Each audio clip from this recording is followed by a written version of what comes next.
Hello friends, dream PCS channel में आप सभी का स्वागत है। मंथली करंट अफेयर की सीरीज में एक बार हम फिर से आप सबके साथ हाजिर हैं। आज हम अगस्त मंथ के इंपॉर्टेंट करंट अफेयर्स के साथ डिस्कशन करेंगे। अगला क्वेश्चन पे चलते हैं। चंद्र ध्रुवी अन्वेषण मिशन ल्यूपेक्स भारतीय अंतरिक्ष अनुसंधान संस्थान इसरो और निम्नलिखित में से किस अंतरिक्ष एजेंसी के बीच एक संयुक्त पहल है? Option number A Japan aerospace exploration agency JAXA, या ऑप्शन नंबर बी कनाडाई अंतरिक्ष एजेंसी CSA, या ऑप्शन नंबर सी यूरोपीय अंतरिक्ष एजेंसी, या option number D national aeronautics and space administration NASA. इसका सही आंसर होगा ऑप्शन नंबर ए। भारतीय और जापानी अंतरिक्ष एजेंसियां चंद्र ध्रुवी अन्वेषण मिशन यूपेक्स पर सहयोग कर रही हैं। यह जापान एरोस्पेस एप्लीकेशंस एक्सप्लोरेंस एजेंसी और भारतीय अंतरिक्ष अनुसंधान संस्थान इसरो की एक संयुक्त परियोजना है। मिशन 2025 में शुरू होने वाला है। ल्यूपेक्स चंद्रमा पर एक आधार बनाने की व्यवहार्यता, पानी की बर्फ की उपलब्धता और एक रोवर और एक लैंडर के साथ सतह की खोज तकनीक का पता लगाएगा। रोवर और लैंडर को क्रमशः जैक्सा और इसरो द्वारा विकसित किया जा रहा है। रोवर न केवल इसरो और जैक्सा बल्कि नासा और यूरोपीय अंतरिक्ष एजेंसी के उपकरणों को भी लिया जाएगा।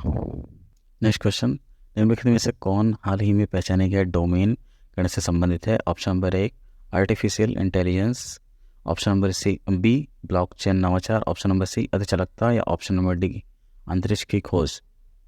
इसका सही आंसर होगा ऑप्शन नंबर सी। डोमेन कण एक संवैधानिक अवधारणा है जिसकी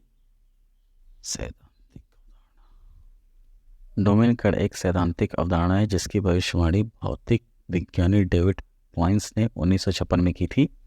पॉइंस ने प्रस्तावित किया कि ठोस पदार्थों से गुजरने वाले इलेक्ट्रॉन एक नए प्रकार के कण दानव कण के निर्माण का कारण बन सकते हैं। ये कण द्रव्यमान रहित, आवेश रहित और प्रकाश के प्रति पारदर्शी होते हैं।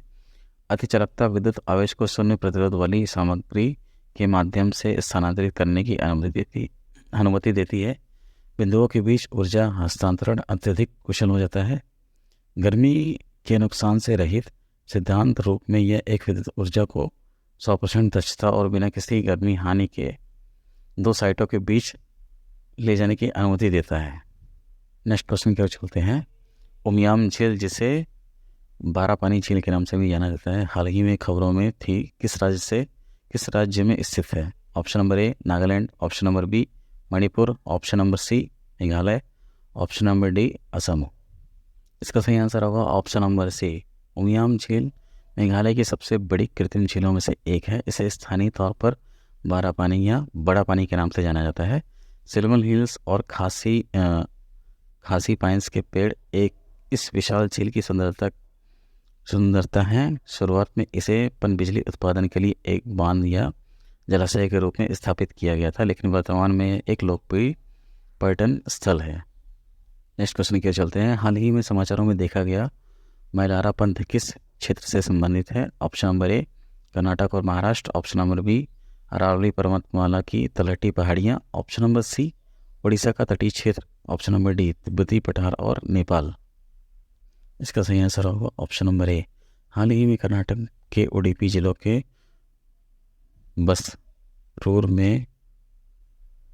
बसरूर में मैलारा पंथ से संबंधित 2 मूर्ति खोजी गई जो 15वीं शताब्दी ईसा पूर्व और 17वीं शताब्दी ईसा पूर्व की लगती हैं।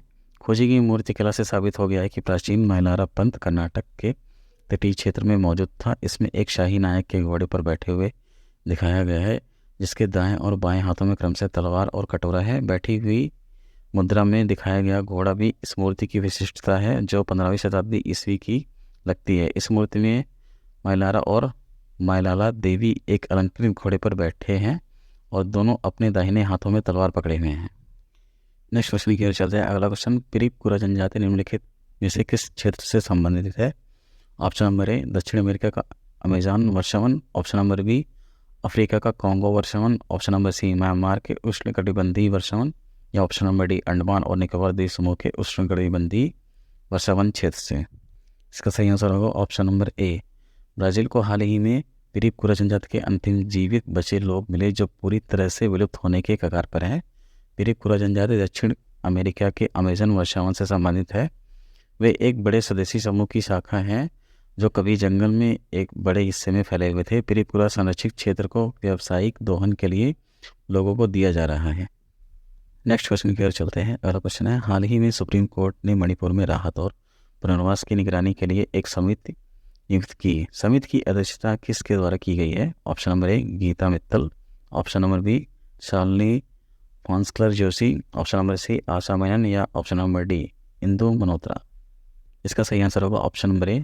हाल ही में मणिपुर में राहत और पुनर्वास की निगरानी के लिए सुप्रीम कोर्ट द्वारा नियुक्त पूर्व उच्च न्यायालय न्यायाधीशों की समिति ने 3 रिपोर्ट प्रस्तुत की है। आवश्यक दस्तावेज के नुकसान और पुनर्निर्माण पर मुआवजे का उन्नयन और इसके कार्य को सुविधाजनक बनाने के लिए डोमेन विशेषज्ञों की नियुक्ति। पैनल की अध्यक्षता जम्मू कश्मीर उच्च न्यायालय की पूर्व मुख्य न्यायाधीश गीता मित्तल कर रही हैं और इसमें बॉम्बे उच्च न्यायालय की पूर्व न्यायाधीश न्यायमूर्ति शालिनी फॉन्सलर जोशी और दिल्ली उच्च न्यायालय की पूर्व न्यायाधीश न्यायमूर्ति आशा मेनन शामिल हैं।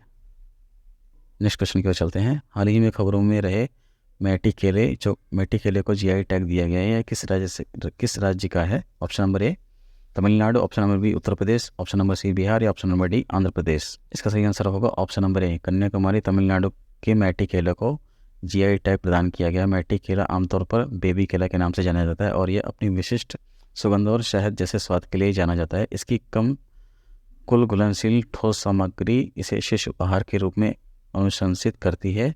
सीधे उगने वाले सामान्य केले के गुच्छे के विपरीत मैटी की उंगलियां एक अलग हवा से उड़ने वाली उपस्थिति प्रदर्शित करती हैं। नेक्स्ट क्वेश्चन की ओर चलते हैं। हाल ही में खबरों में देखा गया निबरी निहार निम्नलिखित में से किससे संबंधित है? ऑप्शन नंबर ए CSIR द्वारा विकसित कमल की एक किस्म, ऑप्शन नंबर बी एलोवेरा की एक किस्म, ऑप्शन नंबर सी ट्रांसजेनिक पौधों की एक किस्म या ऑप्शन नंबर डी एक पौधे से प्राप्त टीका। इसका सही आंसर होगा option number B. Doctor Jitendra Singh ने लखनऊ संस्थान CSIR NBRI राष्ट्रीय वनस्पति अनुसंधान संस्थान द्वारा विकसित नई किस्म कमल का फूल का अनावरण किया, जिसका नाम नमो 108 रखा गया है। नए कमल में 108 पंखुड़ियाँ हैं। S&T मंत्री ने एलोवेरा की तुलना में लगभग 2.5 गुना अधिक उच्च जल उपज वाली NBRI निहार नामक एलोवेरा की नई किस्म सहित कई पहल और प्रकाशन भी लॉन्च और जारी किए हैं। नेक्स्ट क्वेश्चन की ओर चलते हैं। फ्लड वॉच मोबाइल ऐप के संदर्भ में निम्नलिखित कथनों पर विचार कीजिए। कथन 1, यह ऐप 5 दिनों तक बाढ़ जैसी स्थिति की वास्तविक समय की जानकारी प्रदान करता है। कथन 2, इस ऐप को इलेक्ट्रॉनिक्स और सूचना प्रौद्योगिकी मंत्रालय द्वारा लॉन्च किया गया है। ऑप्शन नंबर सी, यह ऐप समावेशी है क्योंकि यह सभी 22 अनुसूचित भाषाओं में उपलब्ध है। उपयुक्त में से कौन से कथन सत्य हैं? ऑप्शन नंबर ए केवल 1, ऑप्शन नंबर बी केवल 2, ऑप्शन नंबर सी सभी 3 या ऑप्शन नंबर डी इनमें से कोई भी नहीं। इसका सही आंसर होगा ऑप्शन नंबर डी। इस ऐप का उद्देश्य वास्तविक समय के आधार पर बाढ़ की स्थिति और 7 दिनों तक के पूर्वानुमान से संबंधित जानकारी जनता तक पहुंचाना है। ऐप में पठनीय और ऑडियो प्रसारण है और सभी जानकारी 2 भाषाओं यानी अंग्रेजी और हिंदी में उपलब्ध है। ऐप विभिन्न स्रोतों से लगभग वास्तविक समय के नदी प्रवाह डेटा का उपयोग करता है। ऐप निकटतम स्थान पर बाढ़ या पूर्वानुमान भी प्रदान करता है, जहां उपयोगकर्ता ऐप पर अपने निकटतम स्टेशन पर बाढ़ संबंधी सलाह दे सकते हैं। ऐप केंद्रीय जल आयोग द्वारा लॉन्च किया गया है। नेक्स्ट क्वेश्चन, गांधीनगर घोषणा जो हाल ही में समाचारों में देखी गई है, निम्नलिखित में से किससे संबंधित है? ऑप्शन नंबर ए क्षय रोग उन्मूलन, ऑप्शन नंबर बी जलवायु में परिवर्तन, ऑप्शन नंबर सी फसलें जिन्हें आनुवांशिक रूप से संशोधित किया गया है, या option number D artificial intelligence. इसका सही आंसर होगा ऑप्शन नंबर ए। WHO दक्षिण पूर्व एशिया क्षेत्र ने हाल ही में गांधीनगर घोषणा को अपनाकर 2030 तक तपेदिक उन्मूलन के प्रयासों में तेजी लाने का संकल्प लिया है। टीबी उन्मूलन में WHO दक्षिण पूर्वी एशिया क्षेत्र के देशों द्वारा की गई प्रगति पर नजर रखने के लिए गांधीनगर गुजरात में 2 दिवसीय बैठक के बाद इस पर सहमति व्यक्त की गई है। घोषणा पत्र में विभिन्न हितधारकों के बीच प्रयासों का समन्वय करने और तपेदिक और अन्य प्राथमिकता वाली बीमारियों के उन्मूलन की दिशा में प्रगति को ट्रैक करने के लिए प्रत्येक देश में उच्चतम राजनीतिक स्तर पर रिपोर्ट करने वाले उच्च स्तरीय बहुक्षेत्रीय आयोगों की स्थापना का आह्वान किया गया है। नेक्स्ट क्वेश्चन, हाल ही में राष्ट्रपति द्रौपदी मुर्मू ने भारतीय नौसेना के लिए विंध्यगिरी का शुभारंभ किया। निम्नलिखित में से कौन सा विंध्यगिरी का सबसे अच्छा वर्णन है? Option number A steel frigate, option number B परमाणु संचालित पनडुब्बी, ऑप्शन नंबर सी टॉर्पीडो प्रक्षेपण और पुनर्प्राप्ति पोत, ऑप्शन नंबर डी परमाणु संचालित विमान वाहक। इसका सही आंसर होगा ऑप्शन नंबर ए। हाल ही में राष्ट्रपति द्रौपदी मुर्मू ने कोलकाता में भारतीय नौसेना के लिए उन्नत स्टील्थ फ्रिगेट बिंदगिरी लॉन्च किया है और कहा कि इसका रोल आउट स्वदेशी जहाज निर्माण के माध्यम से आत्मनिर्भर भारत के लक्ष्य को प्राप्त करने की दिशा में एक कदम था। जहाज का निर्माण प्रोजेक्ट 17A फ्रिगेट के तहत कोलकाता में garden rich ship builders and engineers limited सुविधा द्वारा किया गया था। अधिकारियों के मुताबिक P-17A जहाज गाइडेड मिसाइल फ्रिगेट है।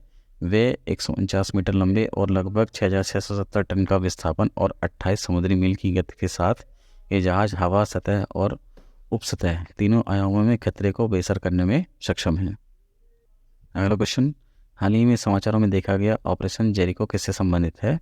ऑप्शन नंबर ए, आइजोल पर नियंत्रण करने के लिए मिजो नेशनल फ्रंट द्वारा ऑपरेशन। ऑप्शन नंबर बी, भारतीय वायुसेना द्वारा किया गया ऑपरेशन जिसमें मिजोरम में विद्रोहियों को कुचल दिया। ऑप्शन नंबर सी, मणिपुर हिंसा को दबाने के लिए असम राइफल्स द्वारा ऑपरेशन। या ऑप्शन नंबर डी, गुजरात में सीमावर्ती लोगों को बचाने के लिए भारतीय नौसेना द्वारा ऑपरेशन। इसका सही आंसर होगा ऑप्शन नंबर ए, मिजो नेशनल फ्रंट विद्रोह भारत सरकार के खिलाफ एक विद्रोह था जिसका उद्देश्य मिजो लोगों के लिए एक संप्रभु राज्य की स्थापना करना था, जो फरवरी 1966 को शुरू हुआ था। अलगाववादी शासन के दौरान आइजोल पर नियंत्रण करने के लिए मिजो नेशनल फ्रंट द्वारा ऑपरेशन जेरिको शुरू किया गया था। 1966 में मिजो नेशनल फ्रंट के नेतृत्व में आंदोलन मिजो नेशनल फ्रंट ने आइजोल पर कब्जा कर लिया। असम राइफल्स और भारतीय नौसेना की विफलता के बाद भारतीय वायुसेना द्वारा ऑपरेशन जेरिको को दबा दिया गया। अगला क्वेश्चन, विश्वकर्मा योजना के संदर्भ में निम्नलिखित कथनों पर विचार कीजिए। कथन 1, इस योजना का उद्देश्य पारंपरिक शिल्प कौशल में कुशल व्यक्तियों, विशेष रूप से अन्य पिछड़ा वर्ग समुदाय से को लाभ पहुंचाना है। कथन 2, इस योजना में वित्तीय सहायता, आधुनिक और हरित प्रौद्योगिकी प्रशिक्षण, ब्रांड प्रचार, बाजार कनेक्टिविटी, डिजिटल भुगतान और सामाजिक सुरक्षा जैसी विभिन्न तत्व शामिल होंगे। उपयुक्त में से कौन सा कथन सही है? ऑप्शन नंबर ए केवल एक, ऑप्शन नंबर बी केवल दो, ऑप्शन नंबर सी एक और दो दोनों, या ऑप्शन नंबर डी इनमें से कोई भी नहीं। इसका सही आंसर होगा ऑप्शन नंबर सी, भारत के 77वें गणतंत्रता। इसका सही आंसर होगा ऑप्शन नंबर सी, भारत के 77वें स्वतंत्रता दिवस पर प्रधानमंत्री ने विश्वकर्मा योजना के आगामी लॉन्च की घोषणा की, जिसे विश्वकर्मा दिवस 17 सितंबर पर पेश किया जाएगा। इस योजना का उद्देश्य पारंपरिक शिल्प कौशल में कुशल व्यक्तियों, विशेष रूप से अन्य पिछड़ा वर्ग समुदाय को लाभ पहुंचाना है। इस योजना के माध्यम से बुनकरों, सुनारों, लोहारों, कपड़े धोने वाले श्रमिकों और नाई जैसे कुशल कारीगरों को सशक्त बनाया जाएगा। इस योजना में वित्तीय सहायता, आधुनिक और हरित प्रौद्योगिकी प्रशिक्षण, ब्रांड प्रचार, बाजार कनेक्टिविटी, डिजिटल भुगतान और सामाजिक सुरक्षा जैसे विभिन्न तत्व शामिल होंगे। अगला प्रश्न, पीबोट जो हाल ही में खबरों में देखा गया था निम्नलिखित में से किससे संबंधित है? ऑप्शन नंबर ए, यह एक समर्सिबल वाहन है। ऑप्शन नंबर बी, यह एक ह्यूमनॉइड पायलट है। ऑप्शन नंबर सी, यह अगली पीढ़ी का अंतरिक्ष यान है। ऑप्शन नंबर डी, यह पृथ्वी अवलोकन के लिए एक उपग्रह है। इसका सही आंसर होगा option number B, Korea advance institute of science and technology के इंजीनियरों और शोधकर्ताओं की एक टीम अब पीबोट नामक एक ह्यूमनॉइड रोबोट पर काम कर रही है, जो कॉकपिट संशोधनों की आवश्यकता के बिना विमान उड़ सकता है। यह दुनिया का पहला ह्यूमनॉइड पायलट है। यह मनुष्यों के लिए डिज़ाइन किए गए कॉकपिट में सभी व्यक्तिगत नियंत्रणों को संचालित करके एक मानव पायलट की तरह हवाई जहाज़ उड़ा सकता है। यह कृत्रिम बुद्धिमत्ता और रोबोटिक्स तकनीक को एकीकृत करता है और यह उड़ान मैनुअल की प्राकृतिक भाषा को संसाधित कर सकता है और वास्तविक समय में विमान को संचालित कर सकता है। अगले प्रश्न की ओर चलते हैं। हाल ही में कच्चातीवू नाम का द्वीप चर्चा में था। निम्नलिखित में से किस जलडमरू मध्य में यह द्वीप स्थित है? ऑप्शन नंबर ए, सुंडा जलडमरू मध्य। ऑप्शन नंबर बी, मलक्का जलडमरू मध्य। ऑप्शन नंबर सी, पाक जलडमरू मध्य। ऑप्शन नंबर डी, बास जलडमरू मध्य। इसका सही आंसर होगा ऑप्शन नंबर सी, कच्चातीवू पाक जलडमरू मध्य में एक निर्जन अपतटीय द्वीप है। यह द्वीप नेदुनथीवू श्रीलंका और रामेश्वरम भारत के बीच स्थित है। 1974 में भारत की तत्कालीन प्रधानमंत्री इंदिरा गांधी ने पाक जलडमरू मध्य में समुद्री सीमाओं को हल करने के उद्देश्य से भारत श्रीलंकाई समुद्री समझौते के तहत कच्चातीवू को श्रीलंकाई क्षेत्र के रूप में स्वीकार किया था। अगला प्रश्न, आदित्य L1 मिशन के संदर्भ में निम्नलिखित कथनों पर विचार कीजिए। कथन 1, इसका प्राथमिक उद्देश्य सूर्य की परतों का निरीक्षण करना है। कथन 2, मिशन में कुल 10 पेलोड हैं। कथन 3, इसका उद्देश्य विभिन्न सौर घटनाओं और अंतरिक्ष मौसम पर उनके प्रभावों के बारे में जानकारी प्रदान करना है। उपयुक्त में से कौन से कथन सत्य हैं? ऑप्शन नंबर ए केवल एक, ऑप्शन नंबर बी केवल दो, ऑप्शन नंबर सी सभी तीनों, या ऑप्शन नंबर डी इनमें से कोई भी नहीं। इसका सही आंसर होगा option number B. Aditya L1 mission ISRO द्वारा अंतरिक्ष आधारित वेधशाला का उपयोग करके सूर्य का अध्ययन करने का भारत का अंतरिक्ष प्रयास है। इसका प्राथमिक उद्देश्य सूर्य की परतों, विशेषकर उसके कोरोना का निरीक्षण करना और सौर गतिविधि का विश्लेषण करना है। अंतरिक्ष यान को सूर्य पृथ्वी प्रणाली के लैग्रेंज बिंदु L1 के चारों ओर एक प्रभाव मंडल कक्षा में रखा गया है। L1 पृथ्वी से लगभग 1.5 मिलियन किलोमीटर दूर स्थित है और सूर्य के अवलोकन के लिए यह स्थिर मंच प्रदान करता है। मिशन में सूर्य की परतों के विभिन्न अवलोकनों के लिए डिज़ाइन किए गए कुल 7 पेलोड हैं। इन पेलोड में विद्युत चुंबकीय कण और चुंबकीय क्षेत्र अवलोकन के लिए उपकरण शामिल है। पेलोड में से 4 सूर्य और इसकी विभिन्न घटनाओं का सीधे अध्ययन करने के लिए समर्पित हैं। शेष 3 पेलोड एक L1 बिंदु पर कणों और क्षेत्रों का इन सीटू अध्ययन करने पर केंद्रित है। मिशन के वैज्ञानिक लक्ष्यों में coronal heating, coronal mass injection, flare गतिविधियां, अंतरिक्ष मौसम की गतिशीलता और कण क्षेत्र प्रसार की जांच शामिल है। इसका उद्देश्य विभिन्न सौर घटनाओं और अंतरिक्ष मौसम पर उनके प्रभावों के बारे में जानकारी प्रदान करना है। अगला क्वेश्चन, मुश्क बुदजी चावल जो हाल ही में खबरों में रहा, कहाँ उगाया जाता है? Option number A Bihar, option number B Jammu Kashmir, option number C Assam, या option number D Uttar Pradesh. इसका सही आंसर होगा ऑप्शन नंबर बी। मुश्क बुदजी चावल ने हाल ही में भौगोलिक संकेत GI टैग लेवल अर्जित किया है। यह छोटा, मजबूत, सुगंधित चावल है जो कश्मीर के ऊंचे इलाकों में उगाया जाता है। पका हुआ चावल अपनी तरह का अनोखा होता है, जिसमें स्वाद, सुगंध और समृद्ध ऑर्गेनोलेप्टिक गुणों का सामंजस्यपूर्ण मिश्रण होता है। यह मुख्य रूप से अनंतनाग के सगाम, पंजगाम और शोफशाली जिलों के साथ साथ बडगाम के बिरवा बेल्ट में उगाया जाता है। सुगंधित चावल अब कश्मीर में केवल शादियों और त्योहारों जैसे दुर्लभ अवसरों पर ही खाया जाता है। अगला प्रश्न, जायद तलवार अभ्यास हाल ही में खबर आई है कि भारत और निम्नलिखित में से किस देश के बीच एक द्विपक्षीय अभ्यास आयोजित किया गया था? Option number A Oman, option number B Indonesia, option number C Saudi Arab, या ऑप्शन नंबर डी UAE। इसका सही आंसर होगा ऑप्शन नंबर डी। भारतीय नौसेना और संयुक्त अरब अमीरात ने द्विपक्षीय अभ्यास जायद तलवार आयोजित किया। इस अभ्यास का उद्देश्य दोनों नौसेना बलों के बीच अंतर संचालनीयता और सहयोग को बढ़ाना है। इस यात्रा का उद्देश्य समुद्री साझेदारी को मजबूत करना, सर्वोत्तम प्रथाओं को साझा करना और क्षेत्र में सुरक्षा चुनौतियों की आम समझ को बढ़ावा देना है।